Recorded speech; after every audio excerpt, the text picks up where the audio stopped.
जी आए तो खुशबू लगा के आना। देखिए शैम्पू और साबुन जो है ये खुशबू का प्रतीक नहीं है। इंसेफ्लाइटिस के खिलाफ हमारा अभियान है और इस अभियान की सफलता इस बात पे निर्भर करती है कि हम स्वच्छता के प्रति कितने जागरूक हैं। देखिए मैं पिछले 20 वर्षों से इंसेफ्लाइटिस के खिलाफ लड़ रहा हूं और आज उत्तर प्रदेश के 38 जिले इस बीमारी से प्रभावित हैं और देश के अंदर लगभग 171 जिले इससे प्रभावित हैं। मैं इस निष्कर्ष पर पहुंचा हूं कि इसका उपचार नहीं है, इसके केवल जागरूकता और बचाव, इसके दो माध्यम हो सकते हैं। और जागरूकता में स्वच्छता का, जैसे मैं कहा 6 महीने से तुम्हारे अधिकारी से कोई परिचय नहीं, कहा मैं कार्यालय कभी कभी जाता हूं। ये अराजकता थी, ये अराजकता थी। हमने कहा ये सब नहीं चल सकता है। अब इसको स्वच्छता के प्रति जागरूकता के लिए उनसे कहा गया कि आप स्नान करिए, तो जागरूकता का हिस्सा होना चाहिए। और मैं तो कहता हूं हर व्यक्ति के लिए अनिवार्य होना चाहिए कि प्रतिदिन उसको स्नान करना चाहिए, प्रतिदिन उसको दातून करना चाहिए, अपने नाखून उसको काट करके इस लायक बनाने चाहिए कि वह किसी को चुभो भी न सके और साथ साथ उस गंदगी से स्वयं बीमारी से ग्रसित भी न हो सके। ये अनिवार्य होना चाहिए। और मैं तो चाहूंगा कि जैसे मैंने hello friends, welcome to my channel. पूरी जानकारी के लिए वीडियो पूरा जरूर देखें, स्किप करके ना देखें। मुख्यमंत्री और मंत्रीगण आते थे। मैं गोरखपुर का एक किस्सा बताता हूं इस सरकार का। एक बार मैं गोरखपुर रेलवे स्टेशन पे था। इस सरकार का एक माध्यमिक शिक्षा के मंत्री कृषि मंत्री गोरखपुर आए थे। उस समय के जो एपीसी थे, एग्रीकल्चर प्रोडक्शन कमिश्नर, वो गोरखपुर आए थे। तो ट्रेन से उनको लखनऊ वापस आना था। मैं भी रेलवे स्टेशन पे बैठा हुआ था। जिस रूम में मैं बैठा था, संजोग से वहां के जिलाधिकारी, वहां के कमिश्नर एपीसी को भी वहीं लेकर के पहुंचे, लेकिन मुझे देखे थोड़ा हिचके, तो मैंने बुलाया उनको। मैंने कहा आइए, क्यों आप भाग रहे हैं? रिटर्निंग रूम में लोग आए, बैठे। इनके 2 मिनट के बाद इनका कृषि मंत्री आ गया। तो मैं समझा कि सब साथी हैं। तो कृषि मंत्री को मैंने अपने बगल में, एक कार्यकर्ता बैठता, मैंने उनको हटा कर कहा, मैंने कहा देखो ये कृषि मंत्री है, इनको बैठने दो। मैंने एपीसी से पूछा, मैंने कहा आप कब आए? उन्होंने कहा कि मैं सुबह आया था। मैंने कहा क्या कोई कार्यक्रम था? उन्होंने कहा हाँ, एक एग्रीकल्चर पर एक संगोष्ठी थी, उसी में आया था। मैंने कहा यहाँ गन्ने में पायरिया कीड़ा लग रहा है और सैकड़ों हेक्टेयर यहाँ पर गन्ने की फसल किसानों की खराब हुई है। इसके बारे में आप लोगों ने कोई प्लान तय किया है? उन्होंने कहा हमें जानकारी नहीं। मैंने कहा आप आखिर कैसे संगोष्ठी कर रहे हैं? ये पूर्वी उत्तर प्रदेश गन्ना उत्पादक क्षेत्र है। फिर मेरी नजर पड़ी, मैंने कहा कृषि मंत्री तो यही गोरखपुर के ही हैं। मैंने कहा कृषि मंत्री ने बताया नहीं? अब आश्चर्य करेंगे कि कृषि मंत्री को एपीसी नहीं पहचानते थे, उनका एग्रीकल्चर सेक्रेटरी नहीं पहचानता था, और मैंने अपने सामने परिचय कराया। तो मैंने एग्रीकल्चर मिनिस्टर से पूछा, मैंने कहा तुम कब से कृषि मंत्री हो? उसने कहा 6 महीने से। मैं कहा 6 महीने से तुम्हारे अधिकारी से कोई परिचय नहीं? कहा मैं कार्यालय कभी कभी जाता हूं। ये अराजकता थी, ये अराजकता थी। हमने कहा ये सब नहीं चल सकता है। अब इसको बदला आपने? पूरी तरह बदल चुका है, और जो कुछ बचा होगा 100 दिन आने दीजिए, वो सब बदल करके हम लोग रख देंगे। लेकिन कुछ खबरें अखबारों में आती हैं, जैसे आपने कहा कि वीआईपी कल्चर खत्म कर दिया, आप एक साधारण व्यक्ति की तरह रहते हैं, लोगों से मिलते हैं। एक हमने पढ़ा कि 27 मई को कुछ ने करके दलितों से मिलने गए, तो उनको प्रशासन की तरफ से शैम्पू और साबुन बांट दिए गए कि योगी जी आए तो खुशबू लगा के आना। देखिए शैम्पू और साबुन जो है ये खुशबू का प्रतीक नहीं है। इंसेफ्लाइटिस के खिलाफ हमारा अभियान है और इस अभियान की सफलता इस बात पे निर्भर करती है कि हम स्वच्छता के प्रति कितने जागरूक हैं। देखिए मैं पिछले 20 वर्षों से इंसेफ्लाइटिस के खिलाफ लड़ रहा हूं और आज उत्तर प्रदेश के 38 जिले इस बीमारी से प्रभावित हैं और देश के अंदर लगभग 171 जिले इससे प्रभावित हैं।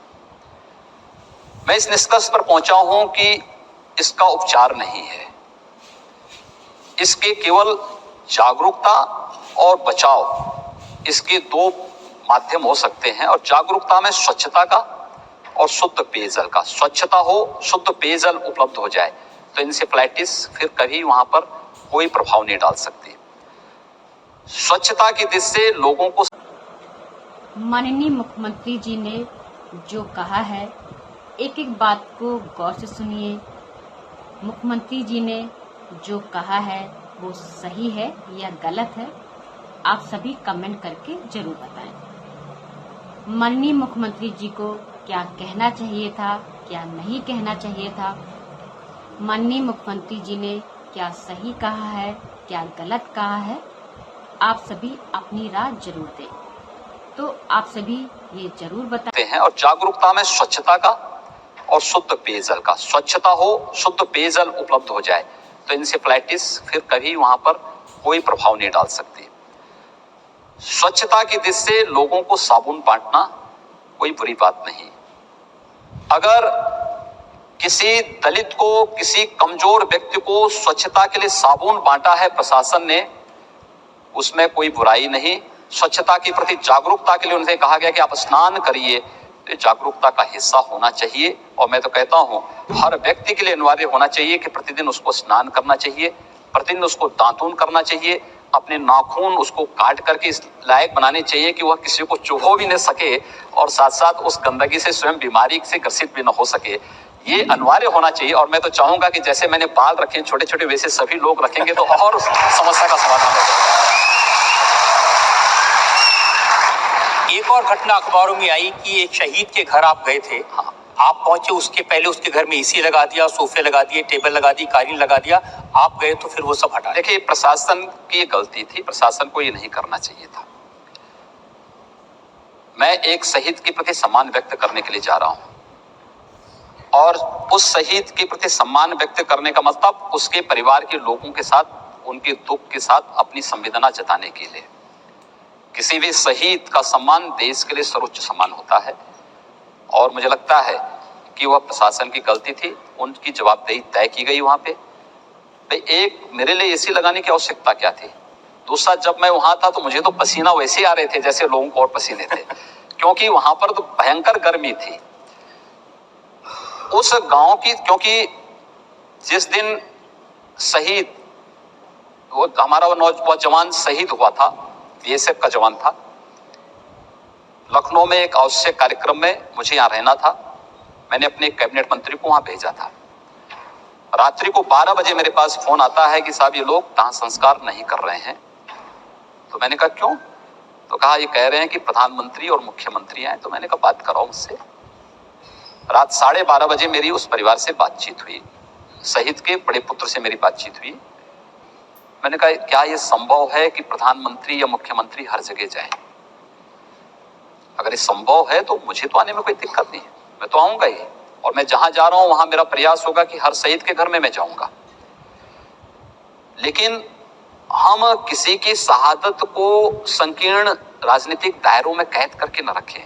हमारे लिए महान बलिदान है ये, पूरा समाज इससे प्रेरणा ले रहा है। उसने कहा महाराज जी बोल रहे हैं? मैंने कहा हाँ मैं बोल रहा हूं। कहा बस आपसे मुझे बात करनी थी, आप गोरखपुर आएंगे तो क्या आएंगे? मैंने कहा मेरा गोरखपुर का कार्यक्रम लगेगा तो मैं जरूर वहां आऊंगा। और मैं इसलिए वहां गया था। मैंने वहां उस परिवार के प्रति सम्मान व्यक्त किया, उस परिवार के, उस शहीद के स्मारक को बनाने के लिए मैंने वहां कहा है। उनके नाम पे इंटर कॉलेज हम बनाने जा रहे हैं। लेकिन मीडिया की नजरें इंटर कॉलेज और स्मारक पे नहीं गया, उस परिवार को दी जाने वाली सहायता भी नहीं गया, लेकिन उस पंखे पर एसी पे चला गया। तो मुझे उसमें बड़ा आश्चर्य हुआ कि ये चीजें हुई। लेकिन वो प्रशासन की गलती थी, क्योंकि प्रशासन को मैंने पहले से सख्त इस बात के लिए किया है कि देखो भाई, मैं कहीं जाऊंगा मेरे लिए कोई विशेष व्यवस्था करने की आवश्यकता नहीं। मेरे कारण प्रयास हो कि पब्लिक को परेशानी ना हो। लेकिन मैं कहीं जा रहा हूं, मेरी मजबूरी बन जा रही है एक बिगड़ी हुई व्यवस्था में हॉस्पिटल को, मंडी को, किसी सड़क को, किसी तालाब को, किसी स्कूल को जाकर के निरीक्षण करना, देखना पड़ रहा है एक सिस्टम को ठीक मीडिया करने की के लिए। नजर तो आप पर इसलिए भी रहती है कि आपसे अपेक्षा ऐसी है। कोई और मुख्यमंत्री जाता, एसी लगा देते, एक या चार लगा हाँ, देते, गलत पूछता था। नहीं। मैंने कहा ना वो गलत था और उसके लिए उनकी जवाबदेही भी तय की गई और सख्त हिदायत है कि आगे से इस प्रकार की कोई व्यवस्था कोई करेगा तो मैं कार्रवाई करूंगा। स्वयं कार्रवाई करूंगा ऐसे लोगों के खिलाफ। और कहीं ये ना हो कि सार्वजनिक स्थल पर ही ऐसे लोगों को अपमानित होना पड़े, वो चीजें आगे से कतई ना हो, इस प्रकार की हिदायत स्पष्ट दे दी गई थी। लेकिन ये सही है कि जो पिछली सरकार ने योजना शुरू की थी, ये कार्यक्रम में अखिलेश यादव बोल रहे थे, वो कह रहे थे कि हमने 18 लाख लैपटॉप बांटे और ऐसी योजनाओं को उन्होंने एम्बुलेंस की व्यवस्था की, उन सब चीजों को आपकी सरकार ने बंद कर दिया। देखिए, हमारी सरकार किसी भी अच्छी योजना जो उत्तर प्रदेश की जनता, उत्तर प्रदेश की बहन बेटियों, उत्तर प्रदेश के नौजवानों, उत्तर प्रदेश के किसानों के हित में होगी, उसको किसी को हम बंद नहीं करने जा रहे हैं। हमारे लिए हम लोग राजनीतिक जीवन में, सार्वजनिक जीवन में इसलिए नहीं आए हैं कि किसी के प्रति राजनीतिक प्रतिशोध की भावना से कार्य करें। इतनी फुर्सत ही कहाँ है कि व्यक्ति प्रतिशोध किसी से निकाल सके। यहां पे तो श्वास लेने की फुर्सत नहीं, लेकिन जो प्रदेश के हित में होगा हम उसको लागू करेंगे। लेकिन जो केवल उनके स्वयं के हित के लिए थी, उनको तो हमें रोक लगानी ही चाहिए और रोकेंगे भी हम। खास तौर से बहुत सारी ऐसी योजनाएं थी, आप अनुमान करेंगे 3500 करोड़ रुपए केवल समाजवादी पार्टी के कार्यकर्ताओं को पेंशन देने के नाम पर। 3500 करोड़, ये नहीं चलेगा, ये सब बंद होगा। और कहीं ऐसा ना हो कि ज्यादा मांग करेंगे तो जांच शुरू हो जाएगी, तो कहीं जांच शुरू होते होते उसकी वसूली न प्रारंभ हो जाए। इसलिए गनीमत रहे, वो वहीं तक सीमित रहे तो अच्छा होगा। इसी प्रकार से तमाम अन्य योजनाओं में, और ये कौन एम्बुलेंस की बात कर रहे हैं, एनएचएम के अंतर्गत भारत सरकार स्वयं देना चाहती है पैसा। 150 लाइफ सपोर्ट एम्बुलेंस जिसमें मॉनिटर हैं, वेंटिलेटर्स हैं, ऐसी 150 एम्बुलेंस भारत सरकार 2014 में मोदी जी के प्रधानमंत्री बनने के बाद उन्होंने हर जिले के लिए 2-2 कार्डियक एम्बुलेंस उपलब्ध करवाने के लिए वो किया। प्रदेश सरकार ने नहीं लिया। ऐसा न हो कि ये एम्बुलेंस जनता के हित में आए और फिर मोदी जी को श्रेय न मिल जाए, भारतीय जनता पार्टी को श्रेय न मिल जाए।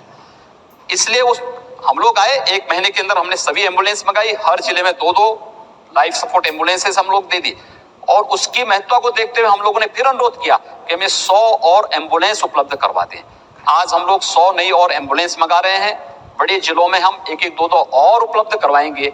लेकिन प्रदेश की जनता का हित जिससे भी होगा, उस प्रकार की योजनाओं को प्रदेश में हम बड़ी मजबूती के साथ बिना लॉन्ग लपेट के हम लोग लागू करेंगे। हम लखनऊ में हैं और हमारे साथ हैं उत्तर प्रदेश के मुख्यमंत्री